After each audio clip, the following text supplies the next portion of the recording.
दिनेश सोलंकी और आप देख रहे हैं DS24 न्यूज़ चैनल।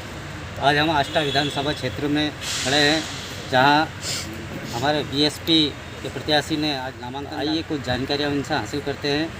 सर, आप किन मुद्दों को लेकर जनता के बीच जाएं? देखिए, कांग्रेस की सरकार, बीजेपी की सरकार और इनके विधायकों के जो निष्क्रिय कार्यकाल रहे हैं, उसमें मुद्दे अगर मैं गिनाऊंगा तो अभी रात हो जाएगी। लेकिन फिर भी मोटी बात मैं कह रहा हूँ कि इन्होंने बेरोज़गारी और महंगाई का मैं कह रहा हूँ, जो यहाँ पर विधायकी जो हो रही है, उस विधायकी में तो लोग अपने मोटरसाइकिल भी घर के बाहर रखते हैं तो उनको नींद नहीं आती है, क्योंकि मोटरसाइकिल की चोरी नहीं हो जाती। सर, जैसा आपने बोला बेरोज़गारी और महंगाई, तो पाकिस्तान से तो काफ़ी कम है अपने देश में महंगाई। तो हम किसी देश के आदर तुलना करने को बने ही है। इस देश के लोगों ने, जनता ने जो वोट दिया है, जिस नीयत से कि भाई ये सरकार जाएगी, सत्ता में सरकार बनेगी तो हमारा कुछ बेरोज़गारी, महंगाई खत्म होगी। लेकिन भारतीय जनता पार्टी की सरकार में भी महंगाई रही, कांग्रेस की सरकार भी रही दिग्विजय सिंह की, तो भी महंगाई बढ़ती रही, शिवराज सिंह की सरकार भी रही। और बेरोज़गारी पर मैं बोलूँगा तो बहन कुमारी मायावती जी ने संपूर्ण बैकलॉग भरा है। भारत का कोई भी मुख्यमंत्री उनका इतना नौकरी ज़मीन नहीं बांट पाया है, उनका इतना लाइन ऑर्डर को फॉलो नहीं कर पाया है।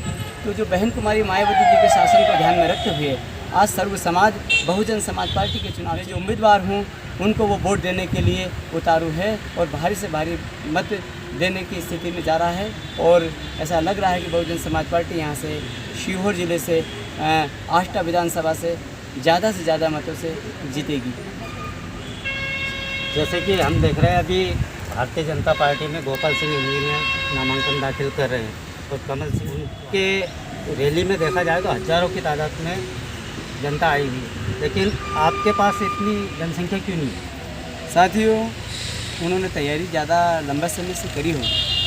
हमारी इंडोर मीटिंग चल रही थी और कुछ और ज़रूरी हमारी और मीटिंग प्लानिंग, हमारे जो सेक्टर जोन, हम वो उनके डॉक्यूमेंट सबमिट कर रहे हैं। रहा सवाल, आपने कहा कि उन्होंने भीड़ मांगी, तो आप ये तो उनसे पूछिए, वो भीड़ उनके किराए से आई है कि उनको 500 रुपये दिए?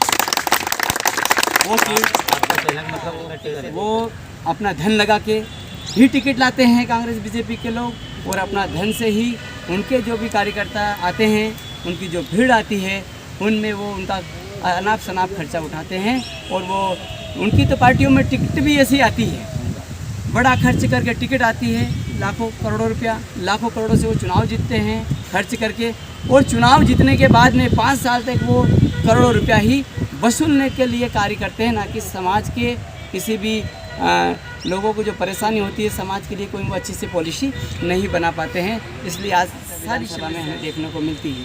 हमारे पूर्व विधायक तो 62 अरब 25 करोड़ का विकास कार्य गिना रहे, और आप बोल रहे हो कि आष्टा तहसील में विकास नहीं हुआ। ये आपकी जानकारी में होगा, इतना मेरी जानकारी नहीं है। और जांच कर ली जाए तो कागज़ पे है, ये फिजिकल है नहीं है। ये तो आप लोग जो मीडिया के साथी है वो भी आप समझते हैं।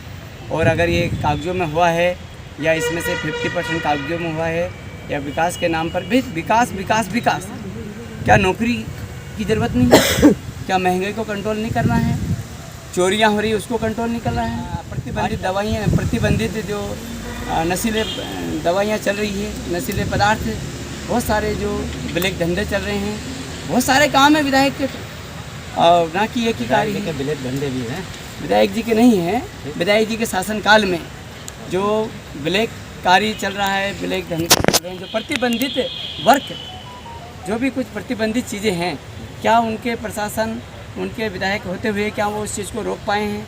मैं आपको बताऊं, मेरे मीडिया के साथी आप है तो इधर यहाँ पर लोकतंत्र है। मैं आपसे इसमें ये बात चाहूँगा कि आपने कहा कि आप विधायक जी पे आपने बोला था, तो विधायक जी का एक ही कार्य नहीं होता है विकास।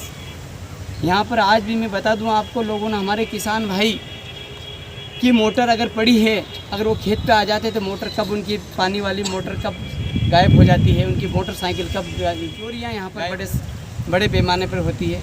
यहाँ पर आपका पटवारी हो, कोई भी विभाग का आदमी हो, यहाँ पर हर विभाग में तगड़ा भ्रष्टाचार है, जिससे भी लोग परेशान। आप कितने वोटों से जीत सकते हैं? देखो वोटों की गिनती का एक अनुमान हम ऐसा जो लग के आ रहा है वो हम यहाँ पर हज़ारों वोट में, चाहे वो 5,000 हो चाहे 2,000 हो, ऐसे हम वोटों की हज़ारों की गिनती में चुनाव जीतने जा रहे हैं। यही हमें महसूस हो रहा है, ऐसा ही हमें जनता का आशीर्वाद और उनका सहयोग मुझे भी नज़र आ रहा है। तो SC ST के वोट तो बढ़ गए, उधर से भीम आर्मी ने भी खड़ा किया है अपना कैंडिडेट, इधर से BSC भी है, तो ये वोट कटे तो SC ST और मुस्लिम वर्ग के। मैं आपकी बात मानता हूँ कि कुछ वोट कटा, लेकिन आपके ज्ञान में ये बात डाल दूँ कि यहाँ पे 6-7 धर्म के लोग निवास करते हैं, 55 जाति आष्टा विधानसभा में निवास करते हैं। आपने कहा कि भीम आर्मी दलों से उम्मीदवारी होगी, उनका हक है, उनको मिलेगा, लेकिन हमें विधायक बनना है तो हम पाटीदार में, मेवाड़ा जी में, परमार में, गरीब सेंधव में, गरीब खाती समाज में और हमारे विश्वकर्मा में, हमारे बारेला समाज, यहाँ पर 55 समाज का निवास है और हम 55 समाज के अंदर जाएंगे और सभी समाज में भाईचारा बना के हम यहाँ पर विधायक बनने के लिए जो हमारा जो एक माहौल जो हमारा संगठन कार्य कर रहा है पोलिंग सेक्टर का, उसके आधार पर हम यहाँ पर वो सारे हमारे साथी लोग लड़ रहे हैं, लड़ने दीजिए, लेकिन जब 55 जाति में अगर हमारा भाईचारा है तो वो लोग हमें ही चुनाव जिताएंगे। अब आगे की क्या रणनीति है? आगे की हमारी रणनीति ये है, अभी हम चुनाव प्रचार में फील्ड में ओपनली हमारे वाहन चलेंगे, लाउड स्पीकर, गाड़ी घोड़ा प्रचार वाहन वो सारे चलेंगे और कुछ और आगे हमारे साथ में यहाँ पर ज़्यादा मैं नहीं बोल पाऊँगा, हमारे जिला प्रभारी माननीय जिलाध्यक्ष जी हैं और वो आगे के दिशा निर्देश वही देंगे कि आगे की रणनीति क्या होगी। धन्यवाद। धन्यवाद। आप देख रहे थे DS24 न्यूज़ चैनल।